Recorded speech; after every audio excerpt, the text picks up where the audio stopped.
गाँव के विकास करी है, घर सबके पास करी है। गाँव के विकास करी है, घर सबके पास करी है। सब पर बेटा बड़ हो भैया गरीब वन के नेता बड़े, सब कर चहेता बड़े हो।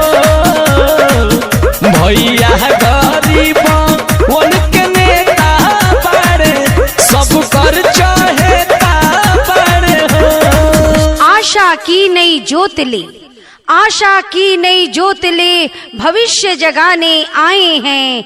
हमें मिटाना अंधकार है, ज्योति पुंज हम लाए हैं। जातिवाद मिट पाएगा, जातिवाद मिट पाएगा, जब होगा जन में प्रकाश।